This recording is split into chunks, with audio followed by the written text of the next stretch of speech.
من الشیطان الرجیم بسم اللہ الرحمن الرحیم۔ دوستو، بزرگوں، عزیزوں، السلام علیکم ورحمۃ اللہ وبرکاتہ۔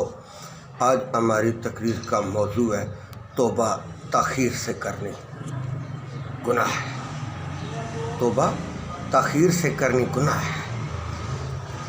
نبی صلی اللہ علیہ وسلم نے ارشاد فرمایا، انسان گناہ کا پتلا ہے۔ اگر انسان سے گناہ سرزد ہو جائے تو اس کو چاہیے کہ فوری توبہ کرے، فوری توبہ کرے۔ اگر یہ کہے کہ ہم توبہ کر لیں گے، کرتے ہیں، دوسرے دن کر لیں گے، تو کیا ہوتا ہے کہ دوسرے دن انسان کو پتہ ہی نہیں ہوتا کہ میں زندہ رہوں گا یا موت آ جائے گی، تو وہ انسان پھر اس گناہ سے چھٹکارا نہیں پا سکتا۔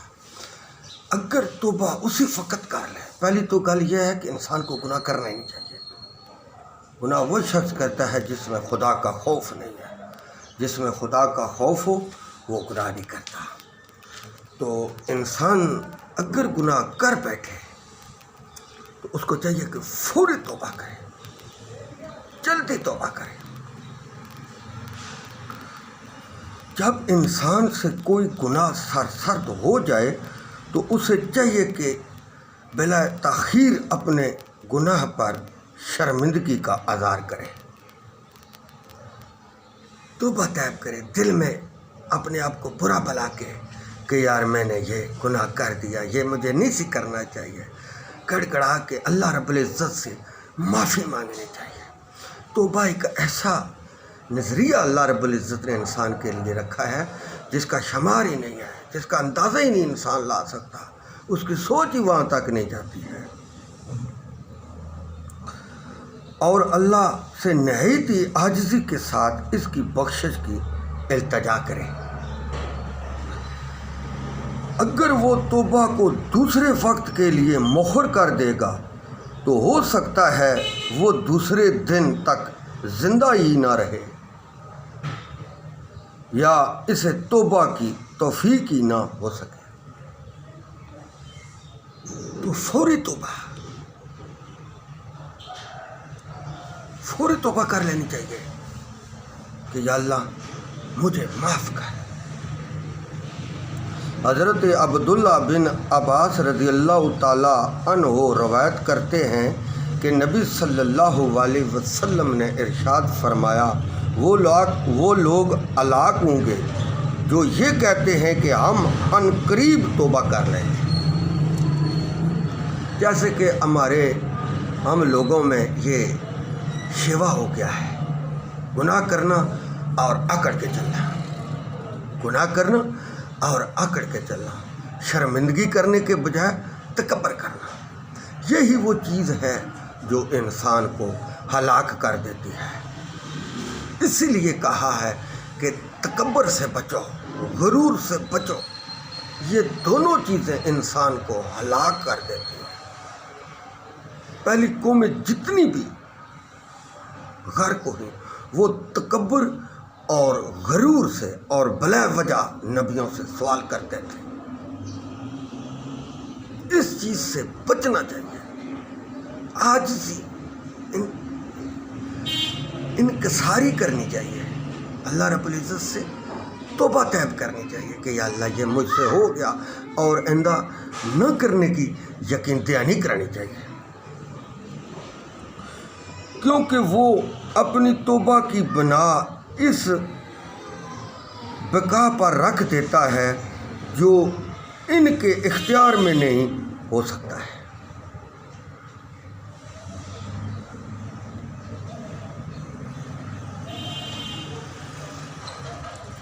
کل آنے سے پہلے ہی ان کی روح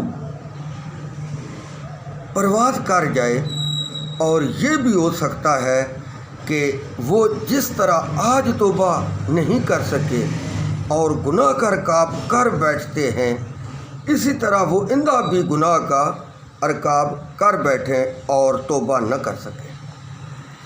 اگر ایک انسان گناہ کرتا ہے تو وہ توبہ نہیں کرتا تو اس کا دل کھل جاتا ہے، اس کا دل کھل جاتا ہے۔ مثال کے طور پر ایک دن آدمی ہلکی چوری کرتا ہے، اس کو کچھ نہیں ہوتا، تو دوسرے دن وہ تھوڑی سی بڑی چوری کر لیتا ہے، پھر اس سے بھی بڑی چوری کر لیتا ہے، آخر کیا ہوتا ہے؟ پھر وہ پکڑا جاتا ہے۔ توبہ کا بھی یہی مسئلہ ہے۔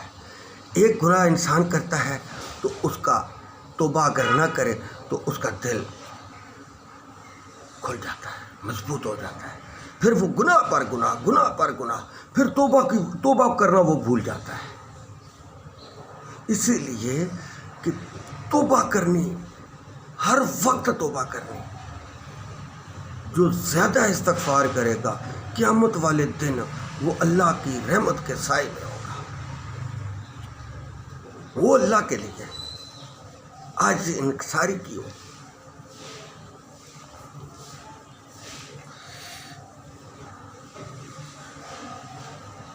اور توبہ نہ کر سکے کیونکہ زمانہ حال میں گناہ کا ارتکاب کرنا غلبہ شہرت کی وجہ سے ہے۔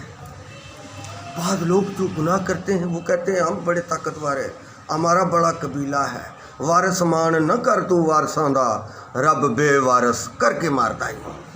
اللہ رب العزت جس لئے پکڑ لیتے ہیں نا پھر چھوڑتے نہیں۔ اللہ کا عذاب بڑا سخت ہے،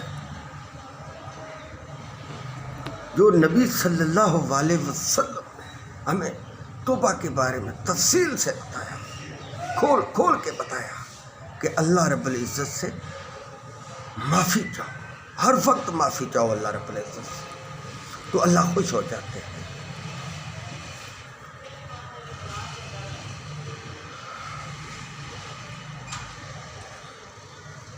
شہرت کے بڑھنے کا مقام ہے وہ گناہ کا عادی ہو جائے گا، اور جو گناہ کا عادی ہوتا ہے اسے توبہ کی توفیق نصیب ہی نہیں ہوتی۔ جو گناہ پر گناہ کری جائے، گناہ گار آدمی جو ہوتا ہے پھر وہ نیکی چھوڑ دیتا ہے۔ یہ دو الگ چیزیں ہیں۔ جو استغفار کرتا ہے وہ گناہ سے بچ جاتا ہے، جو استغفار نہیں کرتا وہ بدی کرتا رہتا ہے، نیکی کو بھول جاتا ہے، بدی کو گلے لگا لیتا ہے۔ یہ بہت ہی بڑا نقصان ہے، اور یہ بدی جو ہے انسان کو دوزخ کے گڑھے میں پھینک دیتی ہے، اور وہ بدی عذاب کا مستحق ہوتا ہے۔ جو زیادہ گناہ کرتا ہے وہ پھر دوزخ کا حقدار ہوتا ہے۔ محبوب ان سے دنیاوی زندگی کی ایک اور مثال بیان فرمائیے۔ یہ پانی کی طرح ہے جس کو ہم نے آسمان سے اتارا ہے، بس اس پانی سے زمین کی تر ہو کر اگتی ہے، پھر کچھ عرصے بعد وہ خشک بوسیدہ گھاس ہو جاتی ہے۔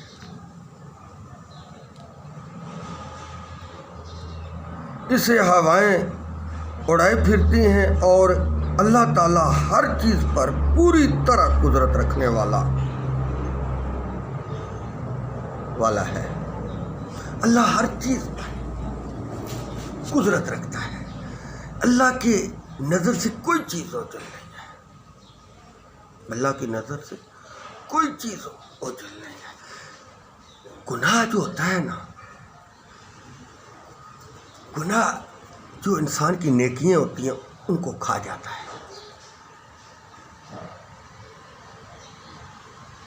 کھانے کا مطلب یہ ہے نیکیاں کم ہوں، گناہ زیادہ ہوں، حشر والے دن جب ترازو پر اس کے نیکیاں اور بدیاں تلیں تو نیکیاں کم اور گناہ زیادہ ہوں تو گناہ والا پلہ جھک جائے گا۔ اگر ہم نبی صلی اللہ علیہ وسلم نے فرمایا کہ 70 بار روز استغفار کرنی چاہیے، والدہ والد 70 بار، 70 بار قبر میں یاد کرتی ہے روز۔ جب ہم اس زمین پر اکڑ کے چلتے ہیں نا، یہ زمین کہتی ہے مائی زمین تو میرے اوپر آکڑ کے نہ چل، کبھی تو میرے ہاتھ آئے گا، کبھی تو میرے ہاتھ آئے گا، پھر میں تجھے دبوچوں گی۔ زمین پر زیادہ آکڑ کے تکبر سے غرور سے نہیں چلنا چاہیے، کیونکہ ہم اس دنیا میں رہنا نہیں ہے۔ 100 سال کے بعد بھی ہم نے اس مائی زمین میں جانا ہے۔ دیکھا نہیں ہے بعض شراب پیتے ہیں اور روڈوں پر اکڑ اکڑ کے چلتے ہیں، اکڑ اکڑ کے چلتے ہیں۔ کہتے ہیں کہ ایک مرتبہ حضرت سحری سختی رحمۃ اللہ علیہ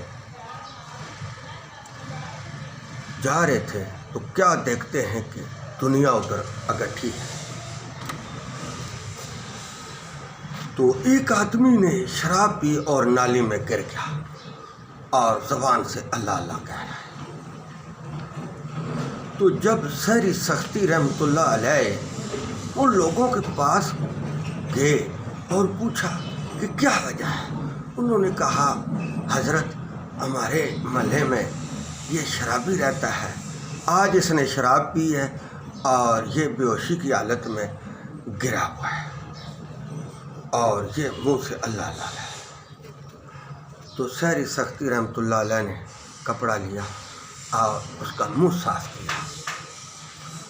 صاف کیا اور کہا کہ کس ناپاک منہ سے اللہ کا نام لے رہا ہے، کس منہ سے اللہ رب العزت کا نام لے رہا ہے۔ وہ قادر، کریم، غفور ہے، وہ ہر چیز کا مالک ہے۔ تو سحری سختی رحمۃ اللہ علیہ نے اس کا منہ اس پلے سے صاف کیا، صاف کر کے نالی سے کہا باہر اس کو رکھ دو۔ تو دعا کی کہ یا اللہ اس کو ہدایت نصیب فرما۔ کہتے ہیں کہ سحری سختی چلے گئے۔ جب صبح ہوئی تو وہ مسجد میں چلا گیا، وہ شرابی جو تھا مسجد میں چلا گیا تو وہاں نماز اس نے پڑھی تو بیٹھا ہوا تھا، تہجد کی نماز پڑھی۔ تو سحری سختی رحمۃ اللہ علیہ تہجد کے لیے جاتے تھے، تو جب گئے تو دیکھا کہ وہ آگے بیٹھا ہوا ہے، وہ شرابی جس کا منہ صاف کیا تھا سحری سختی رحمۃ اللہ علیہ نے۔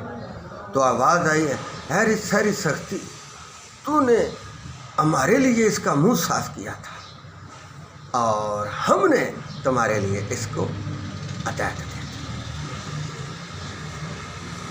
یہ بزرگوں کی دعا اتنا واللہ علم کتابوں میں یہ باتیں لکھی ہوئی ہیں مگر ہیں سبق آموز۔ بزرگوں کی جو دعا ہوتی ہے نا، مسلمانوں کا بہت ہی بڑا اختیار ہے۔ دعا جو ہے بہت بڑی عبادت ہے۔ دعا تقدیروں کو بدل دیتی ہے۔ کسی کو بھی دشمن سے دشمن بھی ہو اس کو بھی دعا دو، بددعا نہ دو۔ کسی کو بددعا نہیں دینی چاہیے، دعا دو۔ چاہے تمہارا جانی دشمن، اس کو بھی دعا دو، ہدایت کی دعا کہ یا اللہ اس کو ہدایت نصیب فرما، یہ مجھ سے صلح کر لے، یہ میرا بھائی ہے، مگر بشرطے کہ تمہارا بھی دل صاف ہو، دونوں طرف سے دل صاف ہو، تو پھر یہ دعا قبول ہوتی ہے۔ اللہ سے شرک نہ کرتے ہو، شرک سے کوئی بڑا گناہ نہیں ہے۔ دو ایسے گناہ ہیں ان سے کوئی دنیا کا بڑا گناہ نہیں ہے، اللہ کے ساتھ شرک کرنا اور نبی صلی اللہ علیہ وسلم کی سنت کو چھوڑ دینا۔ یا یہ کہہ لیں، میں معذرت چاہتا ہوں کہ نبی صلی اللہ علیہ وسلم کی سنت کے بغیر زندگی گزارنا۔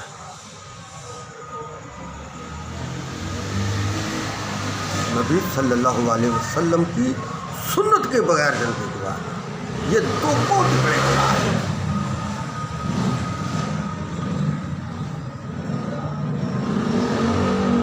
یہ دو بہت بڑے گناہ ہیں، ان سے کوئی بڑا گناہ نہیں ہے. شرک اور نبی صلی اللہ علیہ وسلم کی سنت کے مطابق زندگی بسر نہ کرنا،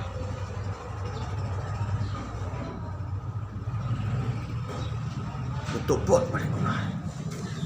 ان سے بچنا چاہیے. اللہ رب العزت سب گناہ معاف کر دیں گے، شرک معاف نہیں کریں گے. تو گناہ کبیرہ،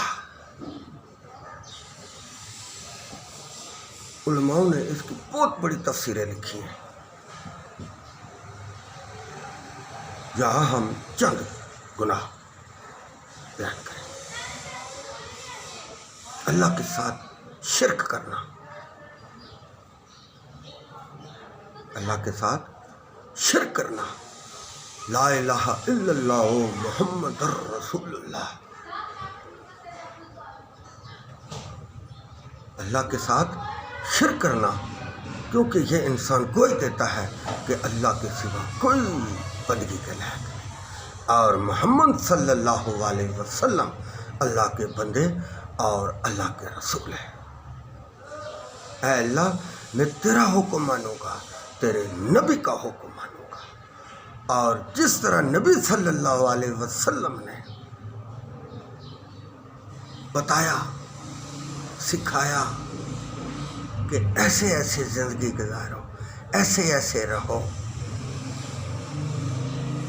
دین کو اچھی طرح فالو کرو، دیندار ہو، بے دین نہ بنو.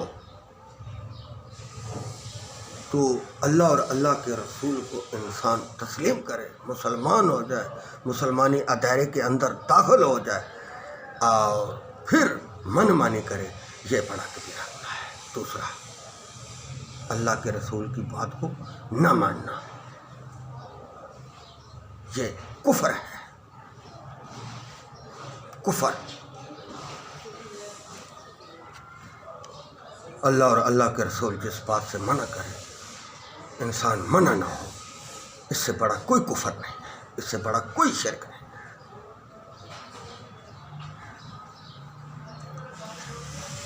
تو توبہ جب انسان کرتا ہے سچے دل سے، کڑ کڑا کے، اتھرو اس کی جاری ہوتی ہے، تو اللہ رب العزت فرشتوں میں فخر کرتا ہے. یہ دیکھو میرے بندے نے گناہ کیا تھا، یہ مجھ سے کس طرح معافی مانگ رہا ہے، یہ مجھ سے کس طرح معافی مانگ رہا ہے. تو پھر اللہ رب العزت فرشتوں کو بھی کہتا ہے اس کی بخشش کے لیے دعا نہ. اللہ رب العزت ہے، وہ قادر ہے، کریم ہے، غفور ہے، رحیم ہے. کوئی دعا کرے چاہے نہ کرے، اس کو بخشنا ہو تو بخش دے، نہ بخشنا ہو تو کوئی اس کو کہہ سکتا ہے بخش؟ نہیں کہہ سکتا. مگر پھر بھی اللہ رب العزت فرشتوں کو کہتا ہے کہ اس کے حق میں دعا کرو، اس کی بخشش کی دعا کرو. دعا اتنی بڑی عبادت ہے.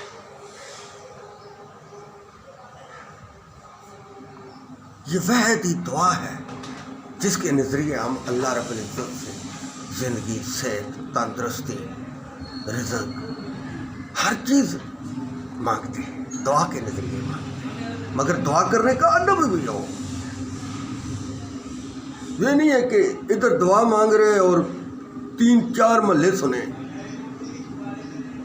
آجزی سے، آرام سے، پیار سے، محبت سے، انکساری سے دعا مانگیں، ادب سے.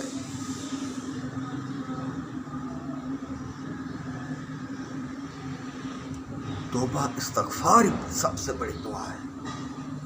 یہ معافی بہت بڑا اللہ رب العزت نے انسان کے لیے معافی کا نظریہ رکھا ہے.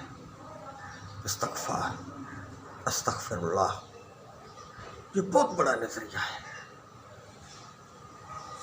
کئی بزرگوں کی مثالیں بیان ہے. حضرت مالک بن دینار رحمۃ اللہ علیہ ایک بار سفر میں جا رہے تھے تو ان کے پاس بزرگوں کے پاس، میں کئی قسطوں میں بتا چکا ہوں کہ بزرگوں کے پاس اتنا کچھ ہی ہوتا ہے جو کھا لیتے ہیں، بس آگے کا اللہ پر چھوڑ دیتے ہیں۔ تو کہتے ہیں کشتی میں سوار ہوئے تو کشتی بان نے ان سے پیسے مانگے تو ان کے پاس ہے ہی نہیں تھے۔ انہوں نے کہا یار میرے پاس پیسے ہے ہی نہیں۔ دوسرے کہا اگر آپ کے پاس پیسے نہیں تو آپ کو ضرورت کیا تھی کشتی میں بیٹھنے؟ انہوں نے کہا یار اللہ کی کشتی ہے، تیری تھوڑی ہے، سمندر اللہ کا ہے، اب تیری کشتی کو ڈوب دے تو کیا کر سکتا ہے، میں کیا کر سکتا ہوں؟ کہتے ہیں کہ اس نے اتنا برا بلا کہا حضرت مالک بن دینار رحمۃ اللہ علیہ کو کہ وہ بے ہوش ہو گئے۔ تو جب انہیں ہوش آئی، کہتے ہیں کہ سمندر کی طرف انہوں نے ہاتھ کیا تو وہاں سے مچھلیاں جو بھی مخلوق تھی انہوں نے سونے کے ڈنڈیے پکڑی ہوئی تھی۔ انہوں نے کہا لے لے یار، تو اس نے توبہ کر لیا، معذرت کر لی۔ کہتے ہیں کہ ایک بار دل میں خواہش پیدا کی حضرت مالک بن دینار رحمۃ اللہ علیہ نے کہ مسجد نبوی میں اگر مجھے امامت مل جائے تو اس سے بڑی اور کیا سعادت ہے۔ کہتے ہیں کہ چلے گئے، ایک کونے میں جا کے بیٹھ گئے تو اپنے باپ دادا اجداد سب کو پکارتے رہے۔ 4 دن گزر گئے، کہتے ہیں کہ امامت نہ ملی۔ 5ویں دن جب سونے کا ارادہ کیا تو دل میں کہا آج کسی کو نہیں پکاروں گا، آج صرف اللہ کو پکاروں گا، وہی میری مدد کرے گا۔ کہتے ہیں صبح کوئی تنازع ہو گیا تو مولوی صاحب نے کہا بھائی مالک میں جا رہا ہوں، تو وہ چلے گئے۔ تو انہوں نے کہا یار دیکھیں مالک بن دینار رحمۃ اللہ علیہ اتنے پائے کے بزرگ عالم دین، کوئی تنخواہ کا بھی مطالبہ نہیں کرتے، نہ ہمیں کوئی تنخواہ دینی پڑے گی، کچھ بھی نہیں دینا پڑے گا، ان کو رکھ لو۔ تو کہتے ہیں کہ مجھے انہوں نے رکھ لیا، میں نے اللہ رب العزت کے ہاں دعا مانگی، شکرانے کے نفل ادا کیے۔ تو میں نے کہا اے مالک دینار، اگر تو پہلے دن ہی اللہ رب العزت کو پکارتا تو اچھا نہیں ہوتا، اور تجھے امامت نہ مل جاتی۔ اس لیے کہ یہ بزرگوں کے جو واقعات ہوتے ہیں، یہ جو ہم بیان کر رہے ہیں، یہ سب کا موز بیان ہے۔ اللہ یہ سبق دیتے ہیں، یہ جو باتیں ہمیں سبق دیتی ہیں کہ اللہ اور اللہ کے رسول کے احکام کی سختی سے پابندی کرو تو تم فلاح پا جاؤ گے۔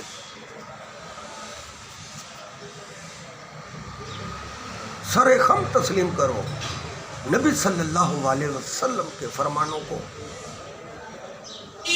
تو تم فلاح پا جاؤ گے۔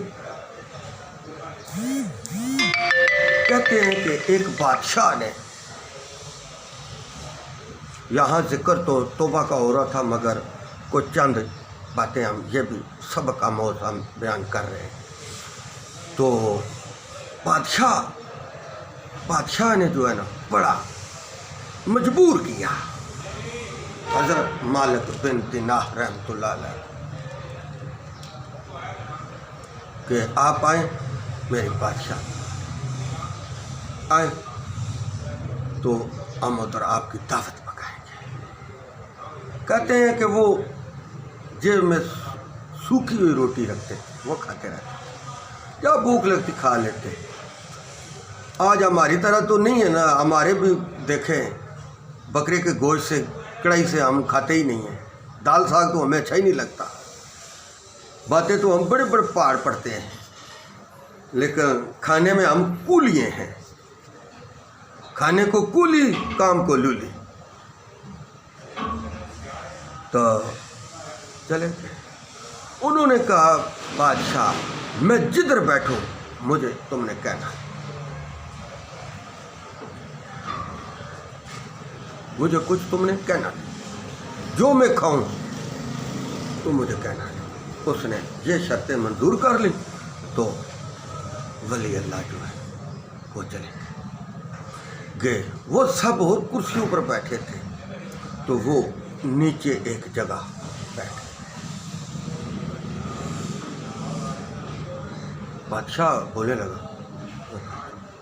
بادشاہ بھی پڑھے لکھے ہوئے ہوتے تھے، وہ سمجھ جاتے تھے یہ آج کوئی ہمیں کرامات دکھائیں گے۔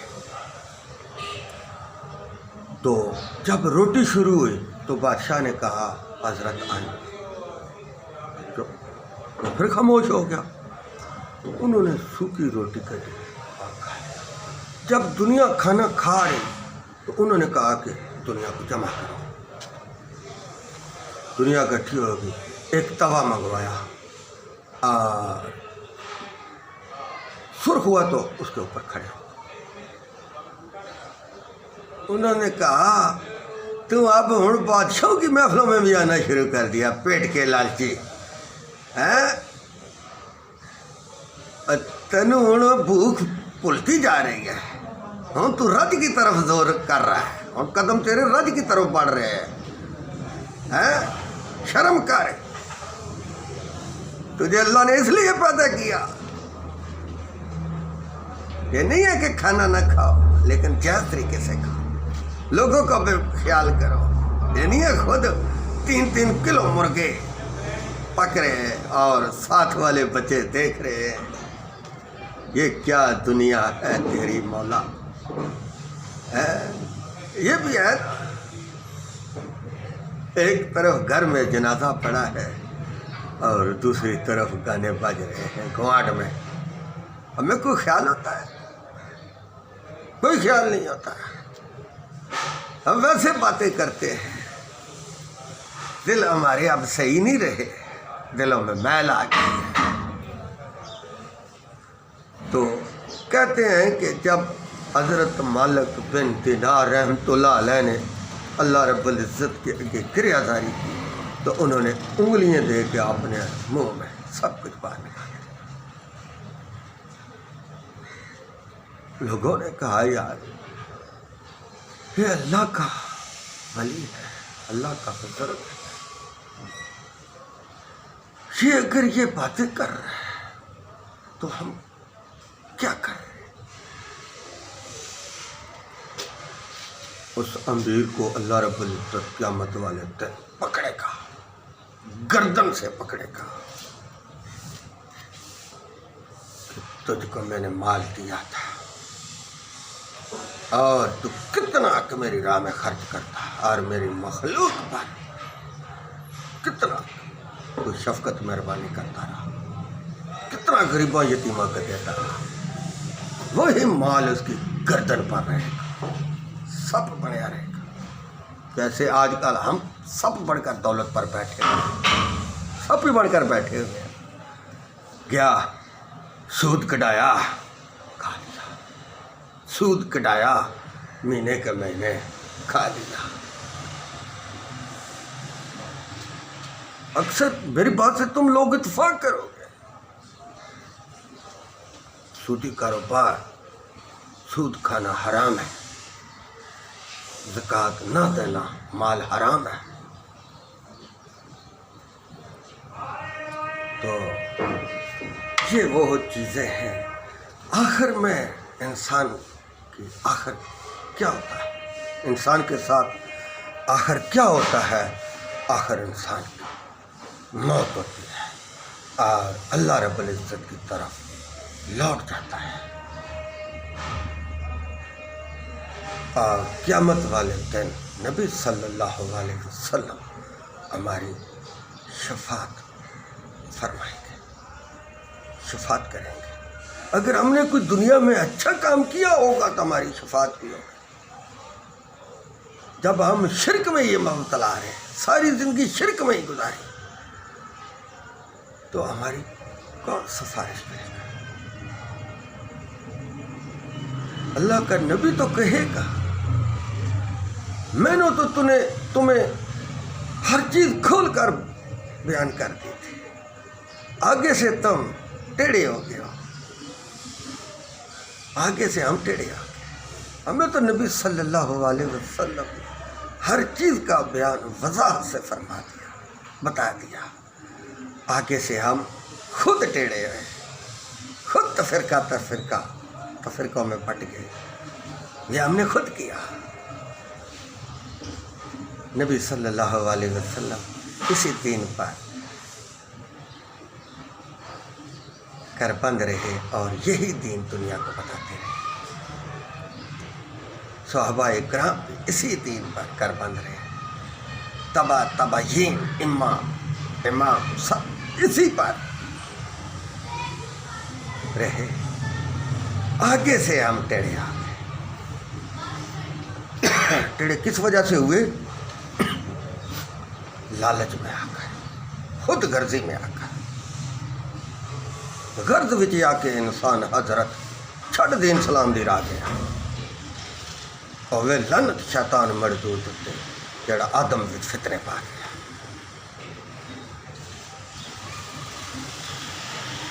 یہ وہ فتنے ہیں اٹھے ہیں جو امت مسلمان کو گٹھا نہیں ہونے دیتے.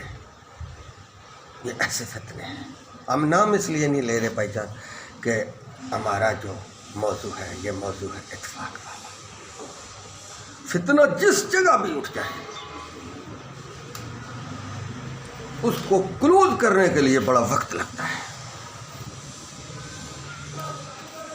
یہ فتنے ہی ہم اس لیے ٹھالے ہیں، اس لیے ہم نے اٹھائے ہیں فتنے کہ ہم رزق روٹی کا بہانہ ہمیں مل گیا. ہمیں رزق روٹی کا بہانہ مل گیا کیونکہ ہاتھ کی کمائی سے ہم کھانا ہی نہیں چاہتے. ہم یہ کہتے ہیں ہمیں مفت ملے اور بلا بیٹھ کے کھائے، ہمیں کام نہ کرنا پڑے. جو قوم کام نہیں کرتی وہ ترقی نہیں کرتی. بدقسمتی سے یہی آج ہمارا حال ہے. ہم محنت کرنے کے بجائے ہاتھ پھیلا لیتے ہیں. ہاتھ سے کام نہیں کرنا، کئی بہانے کر کے معاذ اللہ کئی تو اپنے بازو کٹا دیتے ہیں، پاؤں کٹا دیتے ہیں صرف مانگنے کے لیے اور مزدوری نہ کریں. لوگ کہیں گے یار اس کا تو عزائی نہیں، یہ کیسے کام کرے، دو یار اس کو. کئی بہانے ہم نے ڈھونڈے ہوئے ہیں. ہم نکمے ہو گئے. کہتے ہیں کہ نبی صلی اللہ علیہ وسلم جس کا ہاتھ سخت ہوتا تھا، چنڈی ہوتی تھی، نبی صلی اللہ علیہ وسلم اسے دونوں ہاتھوں سے کرتے تھے اور دعا بھی دیتے تھے، خوش بھی ہوتے تھے کہ یہ محنت کرتا ہے. دونوں ہاتھوں سے. یہ دیکھ لے اللہ کا رسول دونوں ہاتھوں سے مسافہ، محنت کرنے والے آدمی سے کرنا.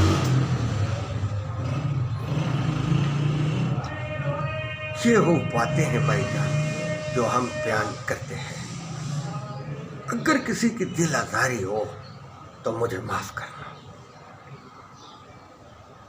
اللہ کے سوا کوئی بندگی کے لائق حضرت محمد مصطفیٰ صلی اللہ علیہ وسلم اللہ کے بندے اور اللہ کے رسول ہیں.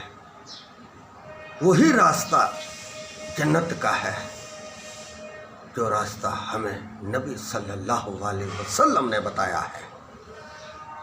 وہی سیدھا راستہ جنت کا ہے. وہی راستہ اگر ہم اختیار کریں گے تو جنت میں چلے جائیں گے. ٹیڑھے جو راستے ہیں، دائیں بائیں جو نکلتے ہیں، یہ سب شیطانی راستے ہیں. سیدھا راستہ اللہ اور اللہ کے رسول کا ہی ہے، اور کوئی راستہ سیدھا نہیں ہے، سب ٹیڑھے راستے ہیں. پھر بھرا کے یعنی کہ ایک آدمی سیدھا جا رہا ہے لاہور تو وہ صحیح گاڑی پر بیٹھے گا تو لاہور پہنچ جائے گا. اگر کسی لوکل گاڑی پر بیٹھا، ادھر رکا ادھر رکا ادھر رکا، یہ کیا وہ کیا، تو پہنچنا مشکل ہو جاتا ہے. پہنچ جاتا ہے. یہ کہا نہیں ہے کہ جس نے لا الہ الا اللہ محمد رسول اللہ پڑھا وہ ایک دن جنت میں ضرور جائے گا، تو وہ پھر بھرا کے پہنچے گا، عذاب جھیل کے پہنچے گا، جنت میں چلا جائے گا لیکن عذاب کا مزہ چکھ کر جائے گا۔ تو جو اللہ اور اللہ کے رسول کے بتائے ہوئے راستے ہیں ان پر چلے گا تو وہ سیدھا جنت چلے جائے گا۔ نبی صلی اللہ علیہ وسلم کے بتائے ہوئے عمل ان پر ہی زندگی گزارنا ہمارے لیے آخرت کی ضمانت ہے۔ وآخر دعوانا ان الحمد للہ رب العالمین۔